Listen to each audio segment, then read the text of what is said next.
charmed to see everyone. Welcome back to Star Player 1. I'm Brandon Knight. And I'm Shirayuki. We're continuing off with Code Realize. Last time we left off is we're getting ready to enter an illegal underground race because we need to get the prize. The prize is our dad's research. And now we're going to be helping Impei out, working on the ship. With Lupin and Xiao, everyone goes off to fulfill their duties. Shall we get started? Yes, let's do it. From this point on, our days are busy. Impei and I build the parts in his studio, and I help him install everything in the airship's engines. Our renovation costs an immense amount of money, from purchasing parts to new gas. In addition to the money everyone brings in, we end up having to use the entire sum of money we'd save up to this point. Nobody opposes this usage of the money, since winning the race is our only way of getting that key information. Because we're so on top of our expenditures, we actually ended up falling silently under budget. But the real problem is time. The deadline is approaching and we have to race against the clock. It's as if we're already entered the race. If we relax our guard even a little bit, we won't be finished with the remodeling before the race begins. Impei and I spend our days under an immense amount of pressure.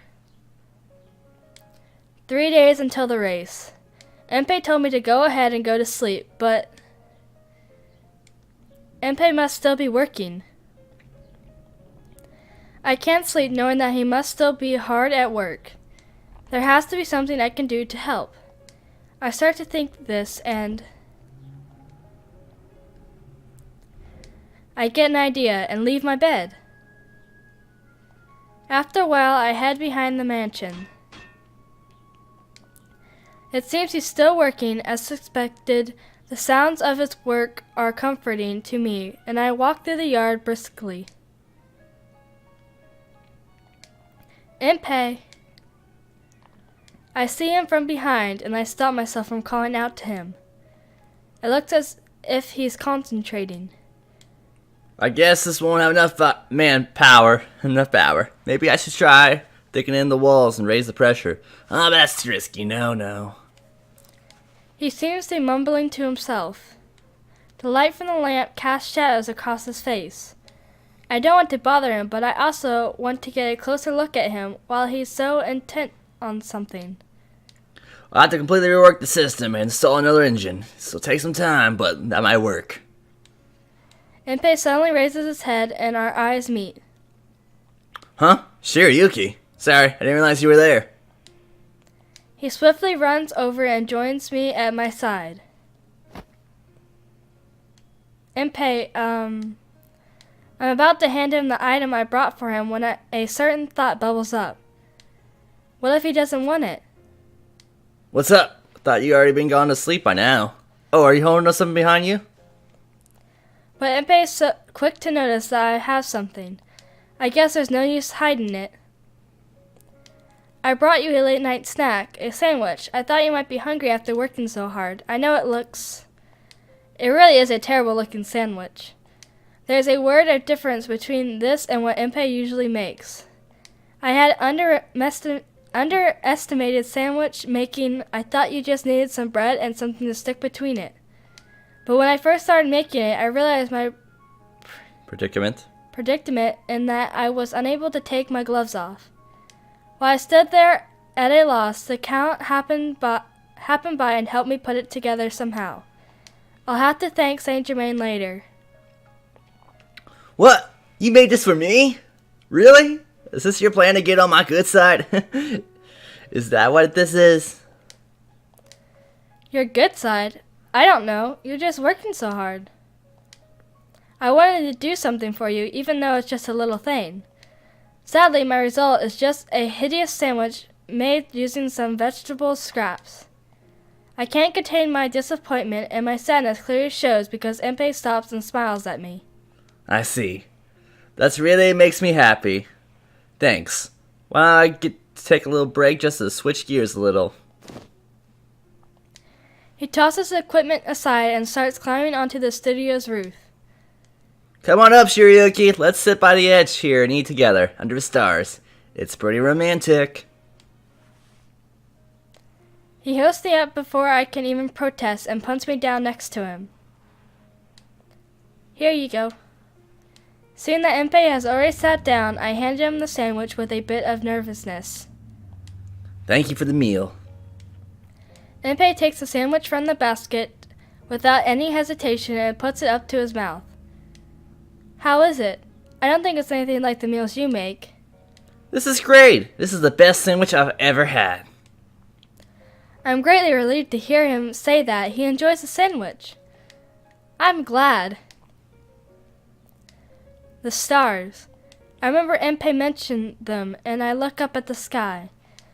There is a countless number of them sparkling in the pitch-black night. It's not that the sky is anything out of the ordinary, but looking up at the stars helps me when I'm stressing out. Enpei says this while he eats a sandwich beside me. I remember what I wanted to ask him. It's rare that we're alone together, so maybe I should just do it now. Enpei, there's something I've been wanting to ask you. Enpei finishes his sandwich and wipes his mouth before responding. Oh, you wanna know my type? I say it's a girl like you. No, it's something else. Oh, wow. Well, what is this? I feel like I've been cut right in two. Oh well. So what do you want to ask me? Go on. I'll answer anything. Ask away. I nod, encouraged by his smile. You look like you were having so much fun when you're working with machinery. What made you decide to become an engineer? Was there a reason for it? Oh snap. The reason? The reason why I became an engineer, huh? Enpei looks up at the sky and starts speaking with a nostalgic tone of voice. I have to say it was locomotive. The steam locomotive. The steam locomotive? Do you mean the one from the abduction mission? Yep. It's a real big iron beast, wasn't it? Of course, there were other reasons, and I gradually got into making things.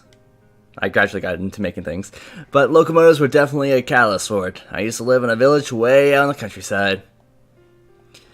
We heard one day that tracks would be laid outside the forest, and everyone went wild. The grown-ups were also scared. The day a train was to pass, some of the more rebellious kids said they were going to check it out, and curiosity got to me. I snuck out to go see. We just waited, and waited all day by the tracks. And we started thinking it wouldn't come at all. Then we heard a high-pitched whistle far off in the distance. It was just a little black dot getting bigger and bigger. It went clack, clack, clack, clack, clack. No sooner did we feel the vibrations when a huge monster-like mess ran past us. Black smoke rose from its front and its whistle echoed around us. Pure white steam was being spewed all around. It was really something. The air kids ran away, and I was the only one left. Standing in a daze, my head was filled with the locomotive. All I could say was, wow! That was the beginning of the Enpei Barbicane, and the reason I decided to devote myself to becoming an engineer. It's a little embarrassing to talk about. Am I boring you with all this? Oh no! No, no, no, no, no! Arson! We're Team Arson, but I don't want to be mean. It's your call. Why do you always give it to me? I don't know. Because you're playing! You're the controller. I'm just here for the voice dialogue. Oh, crap.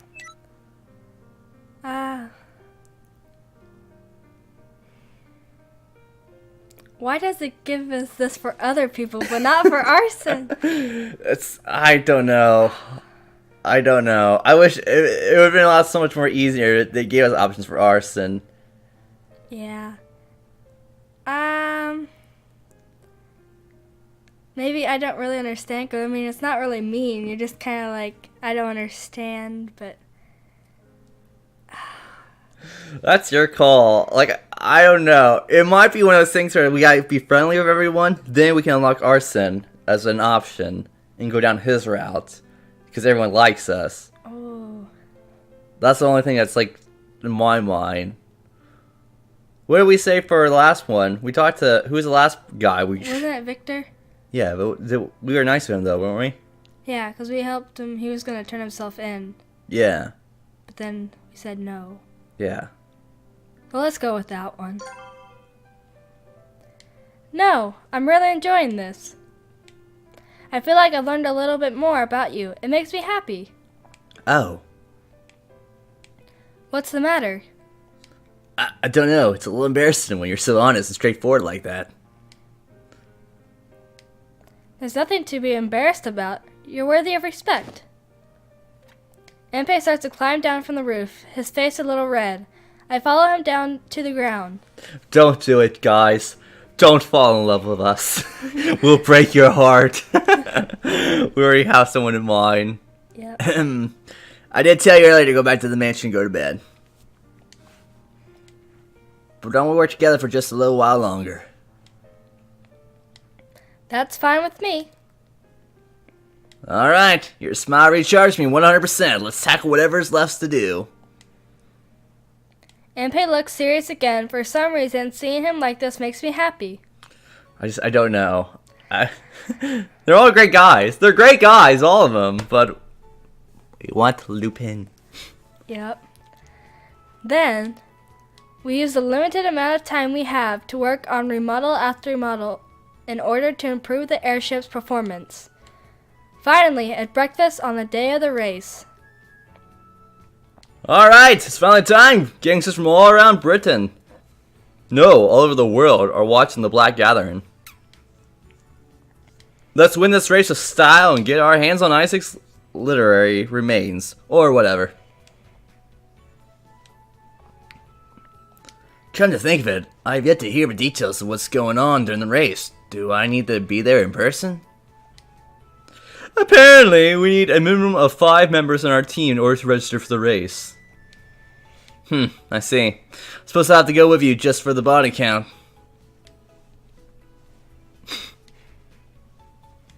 Why don't we take this opportunity to go to the racing venue in the airship and give a little test drive? That's a good idea. So you two, let's head over to the race.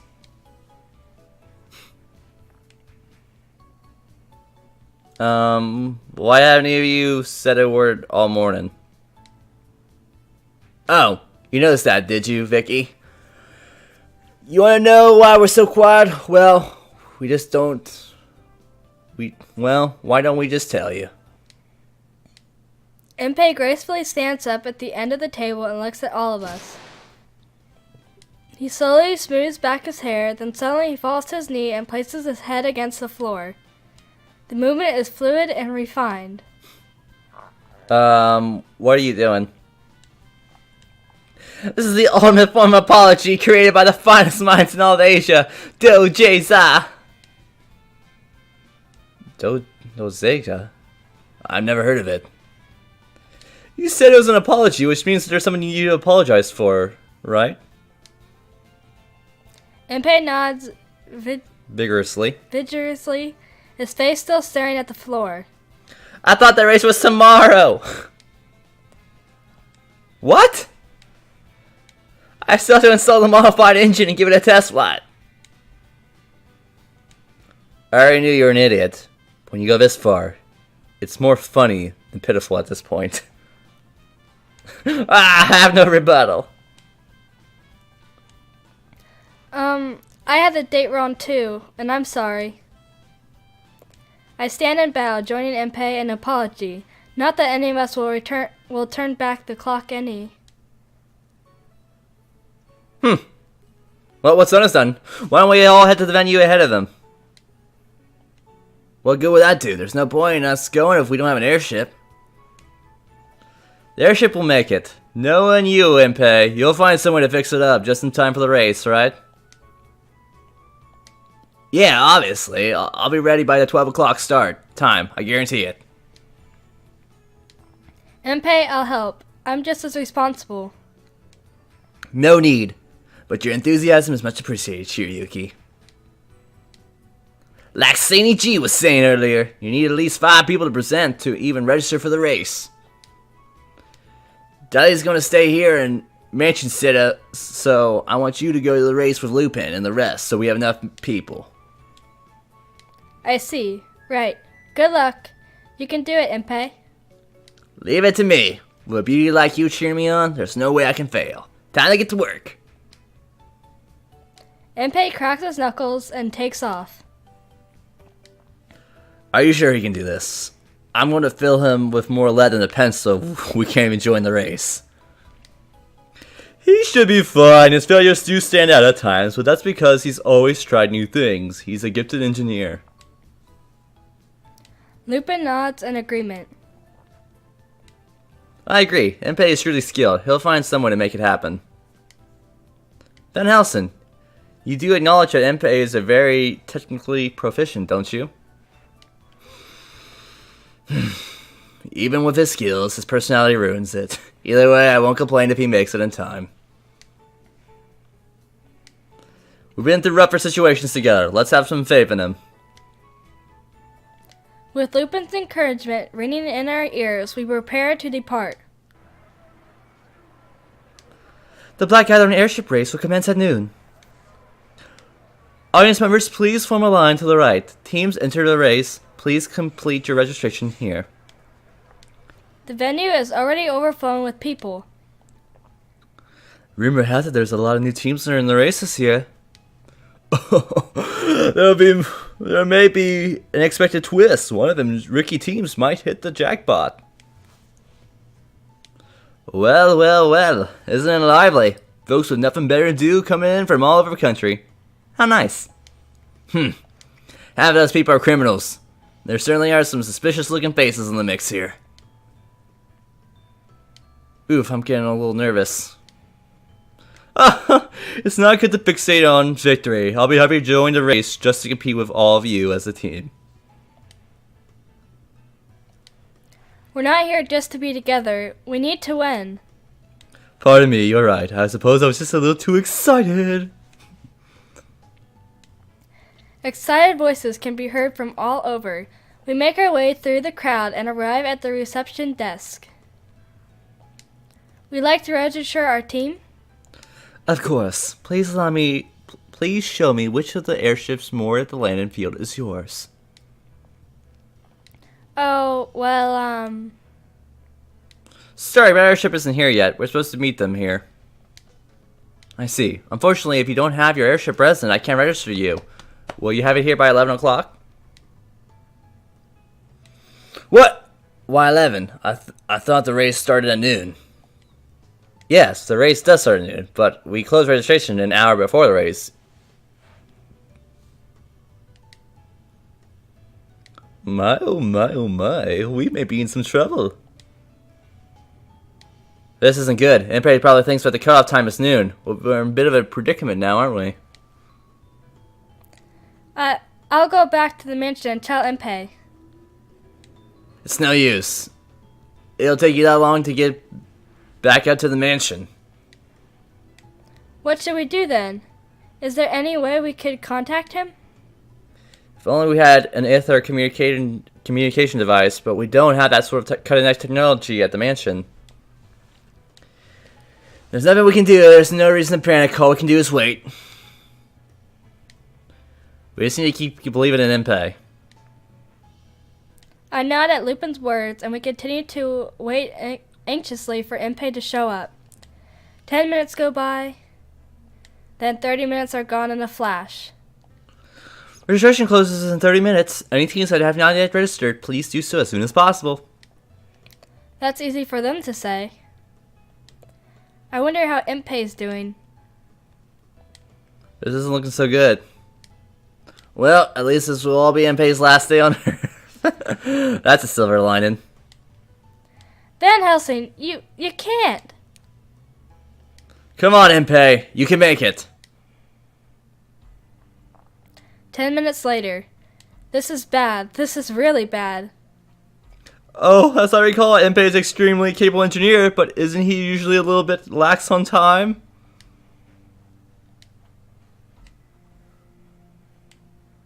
count. That's not helping. Saying that right now is only going to make the rest of us more anxious. Impei, come on, please. I believe in you. Just to make sure, if we can't join the race, we're going to simply steal the prize, right? I wouldn't bet on that, as we would be making enemies of both the major crime firms and the Yard. With the current state of things, it still seems to be our most realistic option. And another 10 minutes go by. If you're going to register, then you're really going to need to show me your airship now. You'll be here soon, I promise. Right, Lupin? Can you wait just a little bit longer? Yeah, sorry, but I'm starting to lose faith. It's strange to be so confidently say that you're losing confidence. Don't say things like that. Impei will be here soon. Just then, something blocks the light above us, turning the ground dark for a moment. Oh? What's this?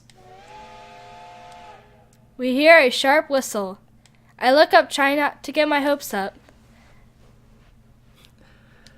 The wait is over, ladies and gentlemen. The star has arrived. An airship passes by low overhead with Impei waving at us from it. That's our airship. I see. I'll register you for the race. Please be able to land and dock 20 minutes prior to the race, and be ready for it.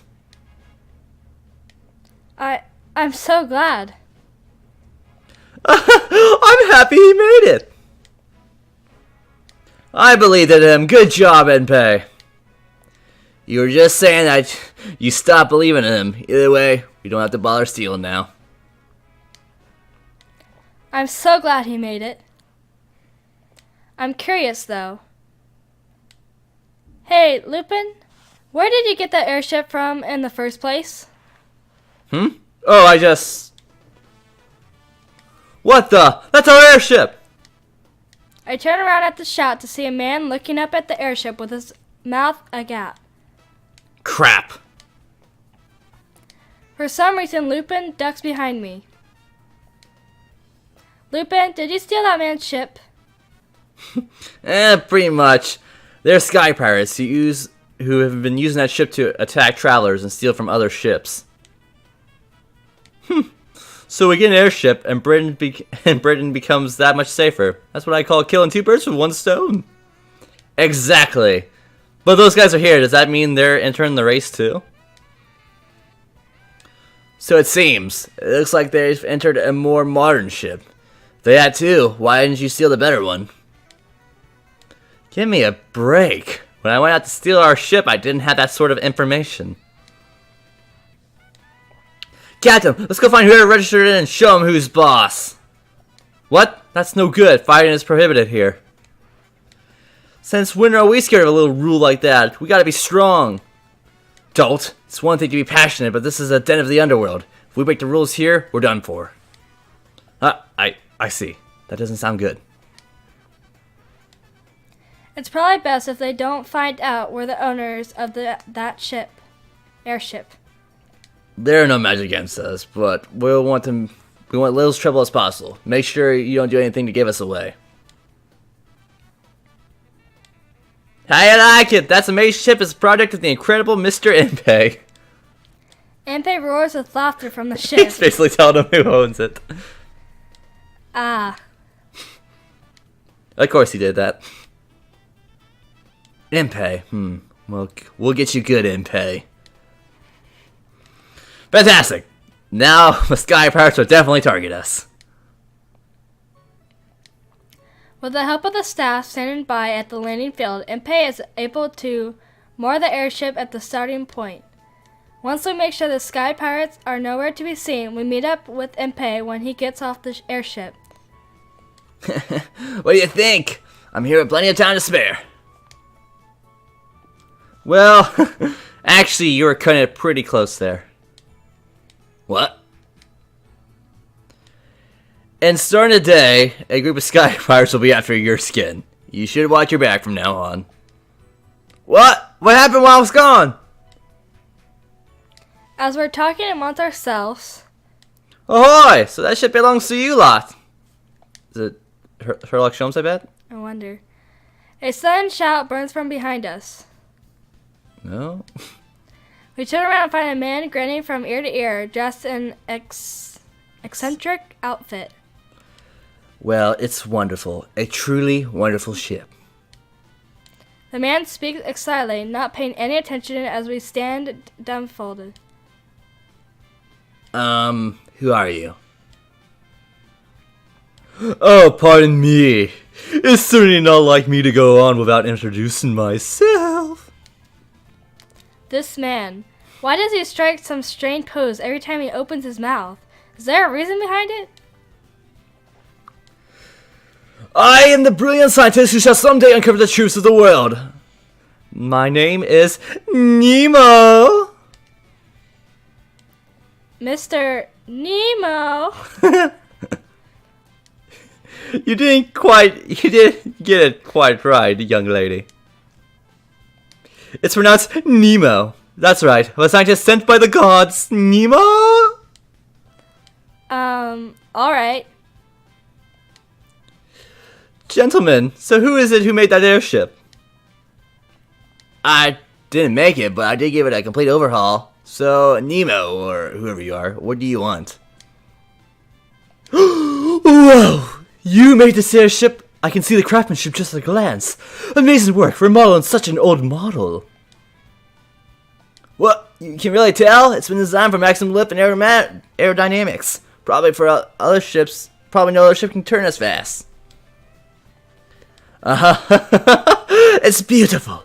Suddenly, aesthesious and functional. And the exterior. Yes! You can't appreciate her beauty. Doesn't she kind of have the grace and elegance of a young maiden? Yes! I see it! That form!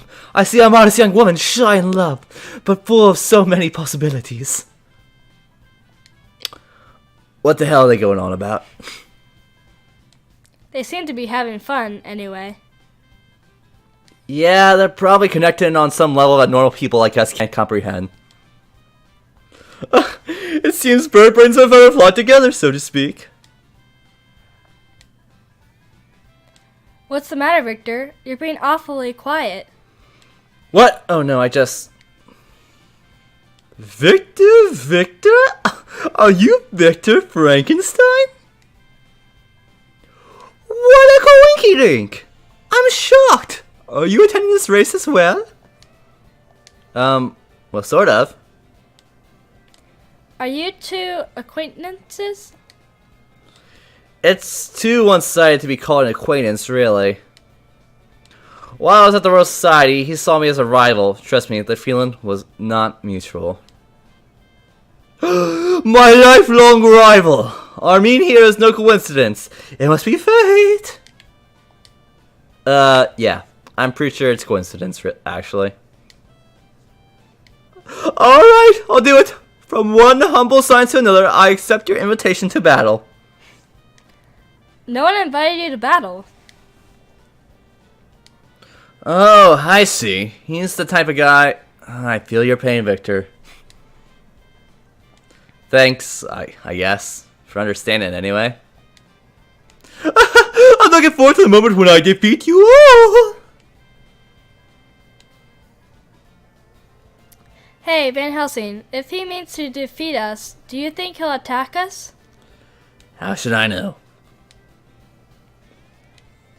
Very well, gentlemen. As a show of respect before we take the field, allow me to introduce you to my ship. Sure to be this race's winner. Don't be shy. Come with me. Actually, I think we'll have to decline. What? I want to see it. Everybody but Empei refuses to go. The extreme hesitation is unbecoming, you know. However, fine. Come with me, you stunning engineer, you. You don't have to ask me twice. Let's go. The two head away, still speaking excitedly between themselves. Oh, they have a friend. Our main pilot just left us in high spirits. But we don't have much time left. We'll have to start preparing for the race. Everyone get in the airship. Start preparing. Are you going to be right without Enpei present? I've memorized everything from the ship's structure to how to operate it, to rules for all of you during flight. I can take care of the pre-flight checklist until Enpei gets back. She's far more useful than that useless engineer of ours. Because I helped Enpei out during the ship's remodeling, I've grown attached to it as well. I'm going to do my best. I whisper this just before I enter. I see the interior hasn't changed much since I stole it. It does look much cleaner though. The interior doesn't have much to do with speed, turning, or sturdiness, so Enpei said it had low priority. I was in charge of cleaning the interior, by the way. Lupin and the rest head for their assigned positions within the airship. We really should have made test flights and studied how to work as a group before the race. But everyone else was so busy gathering money and we didn't have time for it. We did verbally explain everything to each person, and because they all so capable, they learned their parts quickly. As for me, I go to the pilot's seat as a stand-in for Enpei. Because I had been working with Enpei on it for so long, everything looks familiar. Huh? What's this button? I've never seen it before. It says, "Danger, do not touch," but I wonder what it is. I open a lid to the voice tube nearby. This voice tube is set up so that we can carry out our voices to any compartment within the airship. Can everyone hear me? Modern station here, I hear you.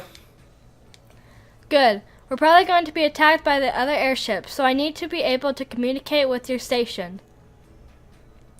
Weapon station. Well, I'm here, but the guns themselves seem to be missing. That was Enpei's decision. We don't have the manpower to use a bunch of weapons, so he took them out to save weight. So our strategy will be to outrun the others. I see. What did you want me to do then? There should be a meter and adjustments valves for the gas nearby. You'll be managing adjusting the gas with them. If there's a gas leak or other emergency, we'll maintain buoyancy by throwing off the stored water. You can do that too. Got it. But let's hope that issue never comes up. Engine room reporting in. I hear you clearly, though it's a little tight in here with both the count and me.